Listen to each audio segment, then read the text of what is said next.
Menarik bila mana kemudian kita mengutip pernyataan pemohon dalam hal ini Profesor Dr. Mahfud MD pada 1 Maret 2024 yang kami kutip sebagai berikut. Oleh sebab itu, apa yang kami lakukan ke MK bukan mencari menang, tapi beyond elections. Maka masa depan bukan sekedar pemilu hari ini, tapi masa depan ratusan tahun yang akan datang, demokrasi kita harus sehat.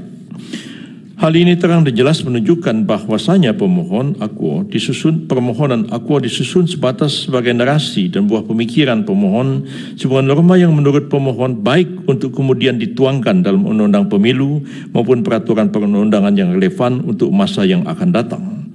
Namun faktanya narasi yang secara langsung dan gamblang menempatkan petitum di awal justru pada hakikatnya bertolak belakang dengan narasi yang dinarasikan oleh Profesor Mahfud tadi, yakni meminta pihak terkait didiskualifikasi dan kemudian dilakukan pemungutan suara ulang dengan pesertanya hanya pasangan nomor urut 1 dan pemohon. Artinya apabila ditafsirkan sejalan permintaan pemohon dan narasi Profesor Mahfud tersebut, maka sepatutnya apa yang disampaikan pemohon dalam permohonannya adalah untuk memberikan jalan kemenangan bagi pemohon itu sendiri dengan cara membuat narasi seakan koreksi terhadap kewenangan Mahkamah Konstitusi, namun sejatinya menukangi seakan-akan terjadi kevakuman atau kekosongan hukum untuk tujuan semata-mata kewenangannya sendiri dan seterusnya.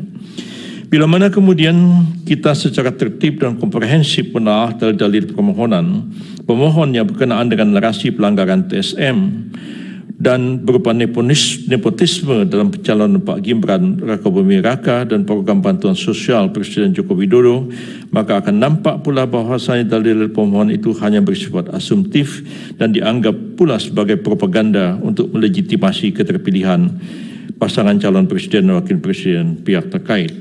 Bagaimana kita maklum berkenaan dengan pencalonan Pak Gibran ini ialah penjelajahan hak setiap warga negara untuk sama-sama yang memiliki hak yang sama untuk maju dalam pemilihan-pemilihan yang dilaksanakan. Dan seterusnya kami tidak akan bacakan. Kemudian yang sedikit ada yang ingin kami singgung juga adalah mengenai satu statement yang juga disampaikan oleh Pak Mahfud dalam berbagai kesempatan. Kami juga menyatakan bahwa perlu kami ingatkan kembali bahwasanya Undang-Undang Nomor 7 Tahun 2017 tentang Pemilu dengan segala perubahannya telah mengatur dengan sangat jelas dan rinci berkenaan dengan eksistensi dan kewenangan badan-badan lembaga untuk menyelesaikan perselisihan yang berkaitan dengan pemilu. Lembaga-lembaga itu ada yang merupakan kekuasaan kehakiman yang dijalankan oleh Gakumdu, Pengadilan Tata Usaha Negara, Bawaslu, dan ujungnya adalah Mahkamah Konstitusi untuk menyelesaikan perselisihan pemilu. Dengan adanya pengaturan tentang pembagian kewenangan dan menangani sengketa proses pemilu melalui Bawaslu, PT UN, dan Mahkamah Agung dalam sengketa administratif dan sengketa hasil oleh Mahkamah Konstitusi sejak tahun 2017, maka tidaklah relevan Profesor Mahfud mengutip pendapat dalam tanda kutip Maha Guru HTN Profesor Yusril Iza Mahendra yang pernah mengatakan bahwa Mahkamah Konstitusi seyogianya tidak menjadi sekedar mahkamah kalkulator, tetapi mahkamah seharusnya berperan memeriksa pelaksanaan pemilu secara substantif sejak dari proses pelaksanaannya.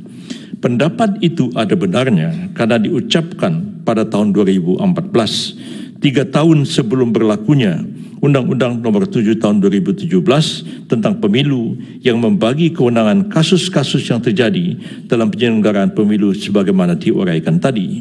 Sebab itu pendapat tersebut dapat dikategorikan seperti dikenal dalam ilmu fikih, yaitu qaul qadim, satu pendapat yang dimansuhkan, dibatalkan atau ditinggalkan, dengan qaul jadid atau pendapat baru karena norma-norma hukum yang mendasarinya juga telah berubah.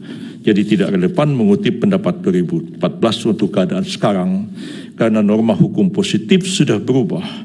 Tapi kalau mau dianggap yang ideal, suatu ketika Mahkamah Konstitusi boleh mengadili sampai kepada substansi penyelenggaraan pemilu, maka tentu tidak pada saat sekarang kita membahasnya, tapi mungkin dalam amandemen terhadap Undang-Undang 45 dan amandemen terhadap Undang-Undang Pemilu itu sendiri. Ini klarifikasi mudah-mudahan dapat kita pahami bersama.